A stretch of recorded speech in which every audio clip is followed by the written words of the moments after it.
Hello guys, कैसे हैं आप लोग। मैं कुमार मधुकर आज आपके सामने MRTU एंड पल्प एक्ट 1971 के अंतर्गत तीसरा वीडियो लेकर आया हूं। आज का टॉपिक है रिकॉग्निशन ऑफ यूनियन। इस MRTU एंड पल्प एक्ट 1971 के अंतर्गत किसी भी यूनियन का रिकॉग्निशन और कैंसिलेशन कैसे होता है, इसके बारे में हम लोग डिस्कस करेंगे। तो सबसे पहले हम रिकॉग्निशन की बात करेंगे और फिर कैंसिलेशन की बात करेंगे। लेकिन आगे बढ़ने से पहले मैं आपको बता दूं, किसी भी यूनियन का ऑर्गेनाइजेशन या यूनियन का जो फॉर्मेशन होता है, इसका एक बेसिक ऑब्जेक्टिव होता है। उसका ऑब्जेक्टिव ये होता है कि किसी भी फैक्ट्री में या किसी भी यूनिट में या किसी भी अंडरटेकिंग में एक यूनियन का बनना मतलब होता है उस अंडरटेकिंग्स या फैक्ट्रीज़ या यूनिट्स में काम कर रहे वर्कमैन या एम्प्लॉयज़ का रिप्रेजेंटेशन। बेसिकली यूनियन का पर्पस होता है collective bargaining on behalf of employees.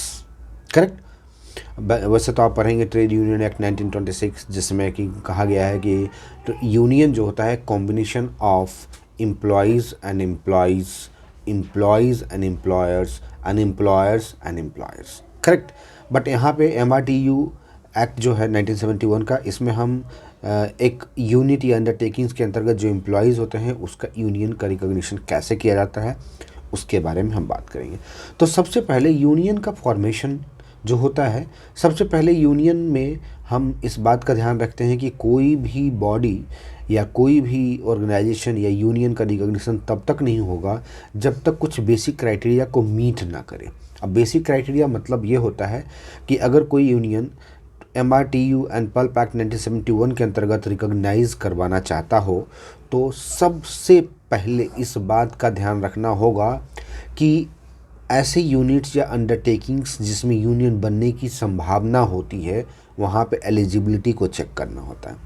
तो ऐसा फैक्ट्री या यूनिट या अंडरटेकिंग्स जिसमें कम से कम 50 एम्प्लॉयज़ वर्क करते हैं और कहा जाता है कि लास्ट 12 मंथ्स में किसी भी टाइम में अगर 50 वर्कर्स या एम्प्लॉयज़ से ऊपर काम कर रहे होते हैं, 50 या 50 से ऊपर, 50 या 50 से ऊपर, तब यूनियन बनने की एलिजिबिलिटी आती है। करेक्ट। सेकेंड पॉइंट होता है कि कभी कभी ऐसे होते हैं कि या कभी कभी आप ऑब्ज़र्व करेंगे कि कोई अंडरटेकिंग में एम्प्लॉयज़ तो कम है 50 से, लेकिन फिर भी यूनियन का फॉर्मेशन वहाँ हुआ है या रिकॉग्निशन किया गया है। तो वो बेसिकली स्टेट गवर्नमेंट के द्वारा गैजेटियर के में स्पेसिफाइड किया जाता है। गैजेटियर नोटिफिकेशन मतलब गैजेट में नोटिफिकेशन के द्वारा ये आइडेंटिफाई की, ये प्रेस्क्राइब किया जाता है कि ऐसे सर्टन अंडरटेकिंग्स में जहाँ एम्प्लॉयज़ बिलो 50 हैं वहाँ पे भी ये अप्लाई किया जा सकता है। और इसके लिए स्टेट गवर्नमेंट, जो कि MRTU है महाराष्ट्र के लिए, तो Maharashtra state government will notify at least 60 days earlier before prescribing such criteria. Correct. तो इस क्राइटेरिया को आइडेंटिफाई करना या रिकॉग्नाइज करना या नोटिफाई करना स्टेट गवर्नमेंट का काम होता है कि भाई 50 से भी कम एम्प्लॉय होंगे तो वहाँ यूनियन बनाया जा सकता है, और उसके लिए 60 days का प्रायर नोटिफिकेशन होना ज़रूरी है। करेक्ट। ये एलिजिबिलिटी हुआ। अब सेकंड चीज़ है इसमें कि भाई कब यूनियन का एग्जिस्टेंस ख़त्म हो सकता है। तो आप एक ध्यान रखिएगा कि जिस भी अंडरटेकिंग्स में पिछले 1 ईयर में या पिछले 12 मंथ्स में कंटिन्यूसली अगर 1 ईयर के लिए बिलो 50 एम्प्लॉय वर्क कर रहे होंगे, ऐसे केस में यूनियन का फॉर्मेशन यहाँ नहीं होगा, और अगर ऐसा हुआ तो ये एलिजिबिलिटी क्राइटेरिया मीट नहीं होगा। मतलब कि 50 से कम एम्प्लॉय हो नहीं सकता है लगातार 1 साल के लिए। करेक्ट। सेकेंड चीज़ है कि बॉम्बे इंडस्ट्रियल रिलेशन एक्ट 1946 जिस भी अंडरटेकिंग में या जिस भी एरिया में एप्लीकेबल होता है वहाँ पे MRTU एंड पल्प एक्ट 1971 के अंतर्गत यूनियन का जो ये क्राइटेरिया होता है, ये सेक्शन प्रोवाइड जो किया गया है, वो एप्लीकेबल नहीं होता है। करेक्ट। चलिए, अभी सबसे पहला पॉइंट जो हम जिस टॉपिक पे डिस्कस करना चाहते थे वो ये है कि रिकॉग्निशन ऑफ यूनियन कैसे होता है MRTU एंड पल्प एक्ट के अंतर्गत। तो सबसे पहले इस बात का ध्यान रखा, अगर कोई बॉडी या ग्रुप ऑफ मेंबर्स ये चाहते हैं कि उनका यूनियन बने और उसका यूनियन को रिकॉग्नाइज़ किया जाए MRTU एक्ट के अंतर्गत, तो उन्हें इस बात को फिक्स करना होगा कि उनके पास जितने भी टोटल मेंबर्स हैं वो उस अंडरटेकिंग के टोटल एम्प्लॉय के 30% से ऊपर उनके पास मेंबर के तौर पे, मतलब अगर किसी अंडरटेकिंग में 100 एम्प्लॉयज़ टोटल हैं तो एटलीस्ट 30 मेंबर्स उस ऑर्गेनाइजेशन से जुड़े हों जो अपने आप को यूनियन के तौर पे रिकॉग्नाइज करवाना चाहते हैं। करेक्ट। सेकेंड थिंग कि उस यूनियन ऑर्गेनाइजेशन को या उस बॉडी ऑफ इंडिविजुअल्स या बॉडी ऑफ मेंबर्स या ग्रुप को रिकॉग्नाइज करने के लिए एक एप्लीकेशन फाइल करना होता है, जो कि फॉर्म ए में एप्लीकेशन फाइल करना। तो उसमें सर्टेन क्राइटेरिया, सर्टेन फील्ड्स होते हैं, कैटेगरीज होते हैं जिसे प्रॉपरली फिल करना होता है, उसमें उन्हें फॉर्म भरना होगा। राइट। और ये एक चीज़ ध्यान रखिएगा कि जब भी यूनियन का रिकॉग्निशन करने की बात आती है, रिकॉग्निशन और कैंसिलेशन, तो ये डिसीजन कौन लेता है, अथॉरिटी कौन है, इंडस्ट्रियल कोर्ट। जैसा कि हम लोगों ने पिछले वीडियो में देखा था कि 3 तरह का अथॉरिटीज़ होते हैं, industrial court, labour court and investigating agency या ऑफिसर्स। करेक्ट। तो ये इंडस्ट्रियल कोर्ट का काम होता है जो कि यूनियन को रिकॉग्नाइज करते हैं या कैंसिल करते हैं। तो पहला हो गया मोर देन 30%, मतलब टोटल एम्प्लॉय का मोर देन 30% मेंबर होना चाहिए।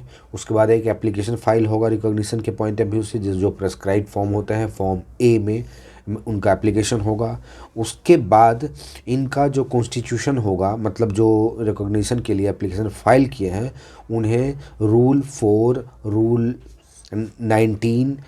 4 सेक्शन 19 के सर्टेन क्राइटेरियाज़ को मीट करना होगा। अब जैसे सेक्शन 19 का जो क्राइटेरिया है वो ये है कि उसका अपना एक सर्टेन ऑब्लिगेशंस होगा, कि मतलब यूनियन का एक नेम होगा, एक प्रीमाइजेस का एड्रेस होगा कि वहाँ कहाँ ऑफिस होगा, ऑडिटेबिलिटी की बात होगी, गवर्नमेंट ऑडिटर्स के थ्रू ऑडिटेबल हो, मतलब ऑडिट किए जाने की प्रोविज़न होने चाहिए, एक प्रॉपर ऑफिस होना चाहिए, प्रॉपर नेम होना चाहिए कि भाई कौन से नाम से जाना जाएगा, किस नाम से जाना जाएगा, है ना।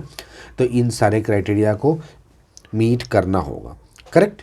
उसके बाद जैसे कि उसमें ऑफिस बियरर या एग्जीक्यूटिव कमेटी का निर्माण होना चाहिए, और एग्जीक्यूटिव कमेटी में एक पीरियोडिकल मीटिंग का प्रोविज़न भी होना चाहिए कि भाई जैसे प्रोविज़न ये दिया गया है कि जैसे हम लोग पार्लियामेंट में देखते हैं कि 3 सेशन होते हैं, उसी तरह से इसमें भी प्रोविज़न रखा गया है कि टोटल साल में कम से कम 4 बार एग्जीक्यूटिव कमेटी का मीटिंग होना अनिवार्य है, पीरियोडिकल जिसको बोलते हैं, ये प्रोविज़न होना चाहिए। मतलब कि मैक्सिमम 3 मंथ्स का गैप होगा 2 मीटिंग के बीच का। मतलब ये हुआ कि टोटल 4 मीटिंग का होना ज़रूरी है एनुअली।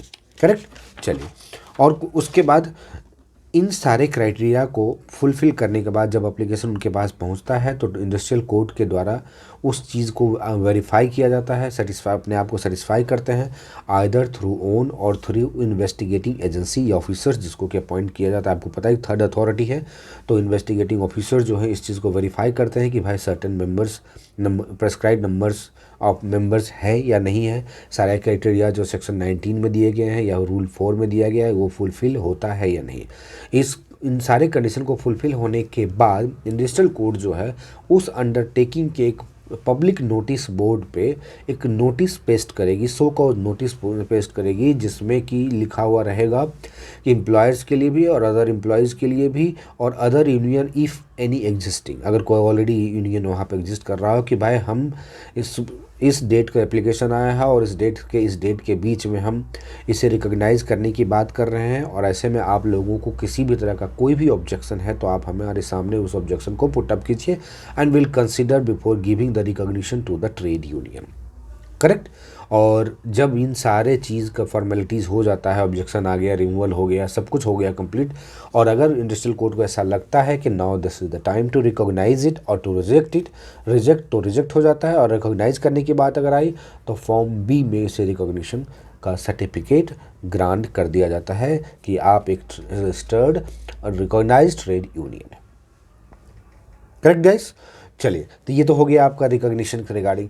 अब हम इसे कैंसिलेशन की बात करते हैं। तो कैंसिलेशन ठीक अपोजिट सोचिए कि जब किसी भी तरह का मिस एक्टिविटीज़, जैसे कि कोई भी यूनियन है और आपको पता है कि certain criteria section 18, section 19, rule 4, ये सब में क्राइटेरिया दिया गया, जिसमें क्राइटेरिया ये भी होता है कि अगर कोई यूनियन ऐसा है जो कि अनफेयर लेबर प्रैक्टिस में इन्वॉल्व हो गया या इलीगल स्ट्राइक को पुश कर दिया, मोटिवेट कर दिया, असिस्ट कर दिया लास्ट 6 मंथ में, ऐसे केस में भी ऐसे बॉडी को यूनियन का रिकॉग्निशन नहीं दिया जाता, और अगर ऑलरेडी रिकॉग्निशन दिया गया है तो उसे कैंसिल भी किया जा सकता है।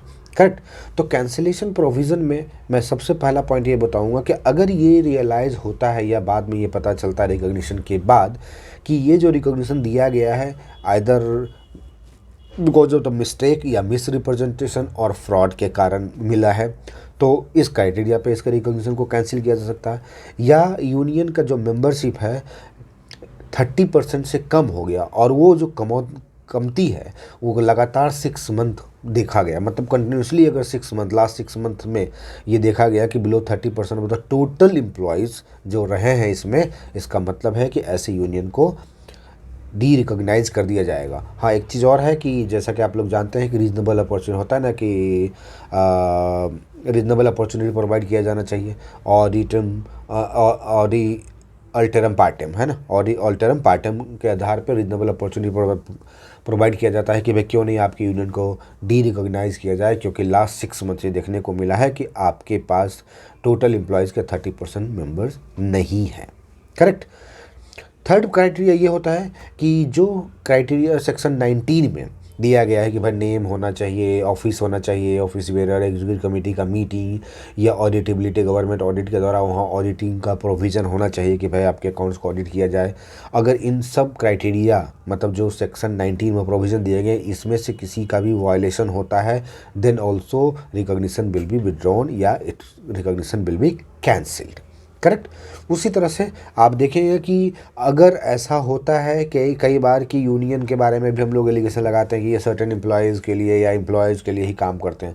ऐसे में अगर कहीं ऐसा पता लगता है कि यूनियन जो है एम्प्लॉयज़ के इंटरेस्ट के लिए नहीं बल्कि एम्प्लॉयज़ के इंटरेस्ट के लिए काम कर रहे हैं, then also its recognition will be cancelled.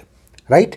उसके बाद नेक्स्ट क्राइटेरिया ये है कि अगर ये देखा गया है कि उसने किसी इलीगल स्ट्राइक को आइदर इंस्टिगेट कर दिया या एड कर दिया है, मतलब सपोर्ट कर दिया है या असिस्टेंस प्रोवाइड किया किसी न किसी रूप में, और अगर ये प्रूफ हो गया in that case also recognition of the union will be withdrawn और कैंसिल्ड।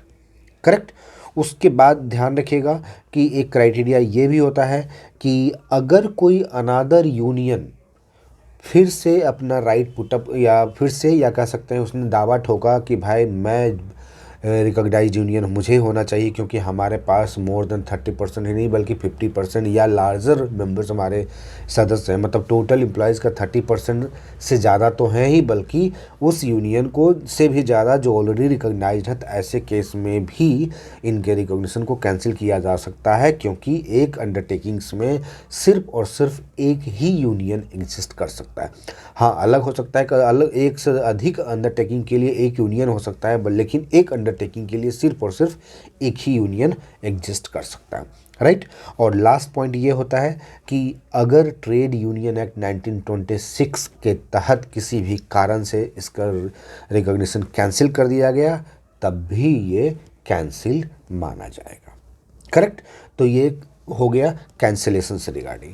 अब यहाँ पे होता है कि आपके माइंड में एक क्वेश्चन उठता होगा कि कैंसिलेशन के बाद क्या वो फिर से रिकॉग्नाइज कर सकता है। तो जैसा कि आपको मैं बताया कि री रिकॉग्निशन के पॉइंट ऑफ व्यू से अगर देखें तो जो मैंने क्राइटेरिया आपको बताया, टोटल 7 क्राइटेरिया बताया, जिसमें से पहला 2 क्राइटेरिया वो ये है कि मिस्टेक, मिस रिप्रेजेंटेशन या फ्रॉड के कारण अगर डी रिकॉग्नाइज किया गया है ना, मतलब रिकॉग्निशन हुआ मिस्टेक के कारण या मिस रिप्रेजेंटेशन के कारण या फ्रॉड के कारण और उस ग्राउंड पे डी रिकॉग्नाइज कर दिया गया या कैंसिल कर दिया गया उसके रिकॉग्निशन को, तो उस वैसे केस में वही बॉडी या वही यूनियन अपने आप को री रिकॉग्नाइज करने के पॉइंट ऑफ व्यू से एप्लीकेशन फाइल कर सकता है इन द सेम क्राइटेरिया जैसे कि पहली बार किया गया है, लेकिन वो री एप्लीकेशन आफ्टर 3 मंथ्स कर सकता है। मतलब अगर कैंसिल हो गया है मिस रिप्रेजेंटेशन, मिस्टेक या फ्रॉड के कारण तो वो 3 महीने के बाद कर सकती है। पहला।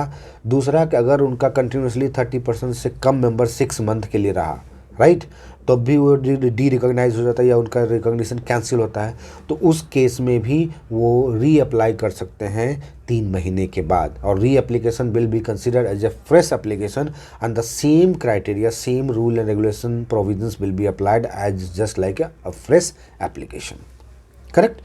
बाकी जो 5 क्राइटेरिया है जिसमें कि मैंने बताया था कि सेक्शन 19 का वायलेशन होता है, या इलीगल स्ट्राइक में ये इंस्टिगेट करते हैं, सपोर्ट करते हैं, या किसी भी तरह का किसी भी कारण से ट्रेड यूनियन 1926 एक्ट के अंतर्गत इन्हें डी रिकॉग्नाइज कर दिया गया, या ये भी हो सकता है कि कोई नया रिकॉग्निशन मिल गया है नए ट्रेड यूनियन को लार्जर मेंबरशिप के कारण। करेक्ट।